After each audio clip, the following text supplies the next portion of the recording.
કબીર સાહેબની વાત કરી તો કબીરજીની વાતને સમજવી બહુ હેલી નથી.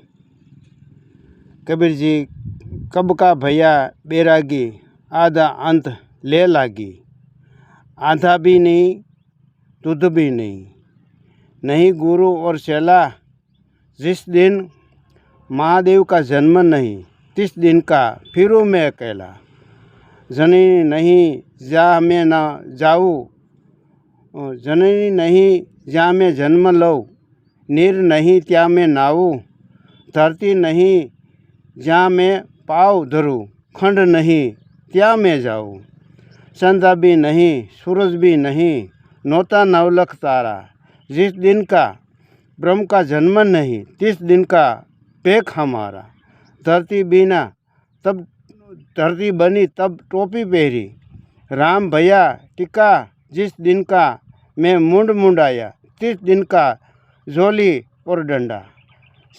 आ જે વાત છે એ એમ કહે છે કે ભાઈ સંધાય નહોતા ને સૂરજય નહોતા 9 લાખ તારા.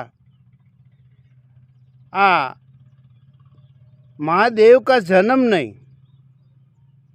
तब का भेख हमारा. હવે આ શબ્દ જે છે એને પારખ કરવી એ કાંઈ જેવી તેવી વાત નથી મારા બાપ. હવે આ સૃષ્ટિનું સર્જન તો જો જ્ઞાની હોય તો માની લેવાનો કે આપણો જન્મ થયો અને સાંજમાં આવ્યા ત્યાંથી આ સૃષ્ટિના દર્શન થયા એટલે જન્મ આપણો થયો એટલે જ આ સૃષ્ટિનો જન્મ થયો છે. એ પહેલાં હતી કે નહોતી એની આપણે વિચાર કરવાનો નથી. આપણે તો આપણો જન્મ થયો અને સૃષ્ટિની ઉત્પાદિ થઈ એટલો જ મતલબ રાખવાનો. અને એ મતલબ ક્યાં લગી છે? જ્યાં લગી જીવ આત્મા જેને ચેતન કહેવામાં આવે છે એ ચેતનની શાન છે અને ઇન્દ્રિયો કરતા છે ત્યાં લગી જ આપણે આ સૃષ્ટિ છે એના દર્શન નિહાળીએ છીએ. અને જ્યારે આપણે પોતે જીવ આત્મા એને કે ચેતન જ્યારે આ દેહમાંથી નીકળી જાય છે ત્યારે આ બધુંય લય થઈ જાય છે. એટલે ઝાઝી મથામણ કરવાની જરૂર ન રહે. મારું ટૂંકમાં જ કહેવાનું છે અર્થ કે તમે તમને ઓળખી લ્યો. જ્યાં સુધી તમારું જીવનમાં તમારું ઓળખાણ નહીં થાય ત્યાં લગી આ જ્ઞાનનો અઢળક જ્ઞાન જે છે એનો અંત આવે એમ નથી. એટલે સર્વે સંતોએ વાત કરી છે કે તમારા આત્માને જ્યાં સુધી ઓળખશો નહીં ને ત્યાં લગી આ યુગોયુગના મથામણમાં તમે સાસુ જ્ઞાન ભૂલી અને અજ્ઞાનના માર્ગે જાઓ છો. એટલે કબીર સાહેબ સત્ય વાત કરે છે અને એની વાતને સમજવી એ જ બુદ્ધિમત્તાનું કામ છે. જેની તરફ બુદ્ધિ હોય છે એ જરૂર આ વાત સમજી જાય છે. હવે कबीर साहब तो त्या लगी कही છે कि मैं पानी की पैदाश नहीं शरीर सुवासा 5 तत्व की पर वाका नाम कबीर. હવે આને શ્વાસય નથી, શરીરે નથી અને 5 તત્વય નથી. અને 5 તત્વની પર છે વાકા નામ કબીર. તો વિચાર તો કરો મારા વાલાવ. જેને જીવ આત્મા એને કે શેતાનીએ આપણે કહીએ છીએ આ દિવ્ય પ્રકાશ છે. જો આ પ્રકાશ કોઈ સદગુરુ સાહેબ કે કોઈ માલમી એવો મળી જાય તો તમારા દેહની ઓળખાણ આપી દે તત્વથી અને તત્વથી તમને ઓળખાવી દે ત્યારે સેમ પોતે કઈ રીતના છે અને કેમ છે એનો ખ્યાલ આવે. કબીર સાહેબ કહે કે કિતના લંબા कितना है चौड़ा, कितना है ब्रह्म का वजन का तोला. એનો કેવડો વજન છે ને એનો માપ નથી મળ્યો. હવે તો પછી મારા ભાઈ, મારા બાપ, મારા ભક્તો આ વાતને ઘટ ભીતરની અંદર ઉતારવાની છે અને વાત સમજી લેવાની છે. અને સમજી અને જીવ માત્રનું કલ્યાણ થાય એવા કાર્ય કરવાના છે. જ્યાં સુધી જીવ માત્રનું કલ્યાણ આપણે વિચાર નહીં કરી ત્યાં લગી ગમે એટલી અધળક ભક્તિ કરશું તો મારા બાપ જીવનથી મરણ સુધી બીજું કાંઈ છે નહીં. અને નામમાંથી નામી બનાય એમ નથી. અને આમના મેળે આપણી જિંદગી જાય છે. શરીરે હવે તો ખોખલો થઈ જાય છે અને પછી હાથમાં કાંઈ રહેતો નથી, બાજી હારી જાય છે. પછી પ્રભુ છેલ્લે છેલ્લે સમરી તો એ સમરમાં ક્યાંથી હાજર દે? આ હાજરી ન દે બાપા. ઓલા તો હર કોઈ કામની અંદર જે તમને સાથ ને સહકાર દે છે એ પ્રભુ પરમાત્મા જ દે છે. તો મારા બાપ એના સહકારથી આપણે સારા કાર્ય કરવા એ જ માનવ ધર્મ છે.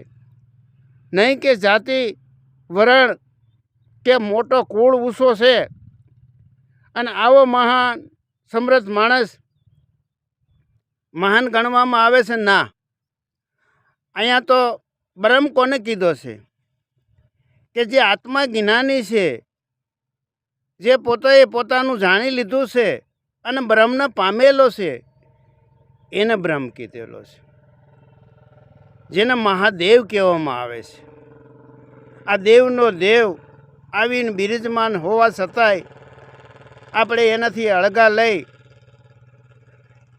અને કોઈ પણ વાત કરી છે તો એ વાતમાં તિથ્ય નથી. એટલે કબીર સાહેબ બંદગીમાં તો અનેક વાત કરી છે. એને ઓળખવા અને એને સમજવા એ જેવી તેવી વાત નથી. અરે પણ તમે જે કાંઈ હું છે તમે છો. હું મારા દર્શન ઉપરથી લઉં છું કે મને કોનો આધાર છે, હું કોના આધારે જીવી રહ્યો છું ને બોલનારો કોણ છે. આ આધાર જો પકડાઈ જાય ને બાપા બધાને તો જીવન સફળતા બને છે. એટલે જીવનને સફળતા બનાવવા માટે જો બીજાનું કલ્યાણ થાય તો જ તમારો ભવિષ્યમાં કલ્યાણ થાય. નકર તમારું બીજાનું જો તમારું સ્વાર્થ બીજાનું કલ્યાણ ન થાય અને પોતે પોતાનો સ્વાર્થ સાંધતો હોય તો એના જગતમાં નામ નથી રહ્યા. સંતોનો વિચાર કરો. નથી મફતમાં મળતા એના મૂળ ચૂકવવા પડતા. સંતને સંતપણા નથી મફતમાં મળતા.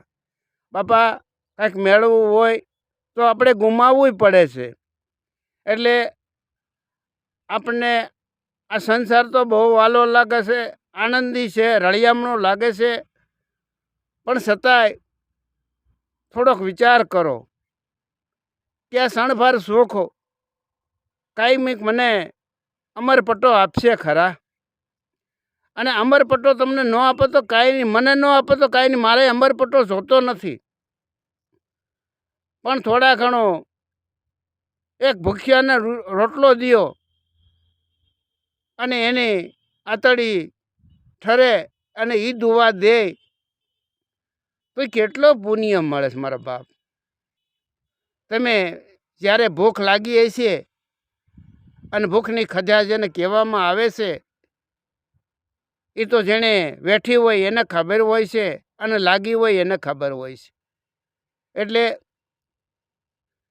આવા જગતમાં જેટલું થાય એટલો 5 પછી 50 કોકની આતડી ઠારવાનું કામ માનવ માત્રનો ધર્મ છે.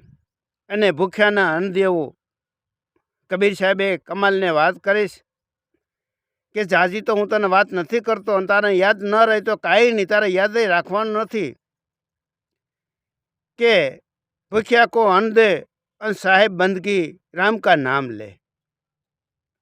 એટલે આ સાહેબ બંદગી જે છે એ જીવ માતરનો કલ્યાણ કરવાની વાત છે, નહીં કે એસો આરામ કરવાનો, મજા મોજ કરવાની.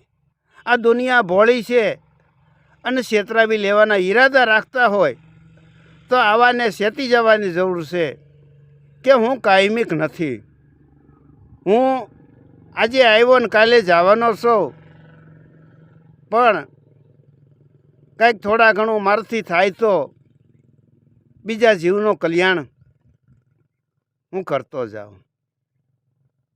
એટલું કહી આપણે આ વાત અહીં વિરામ આપી છીએ.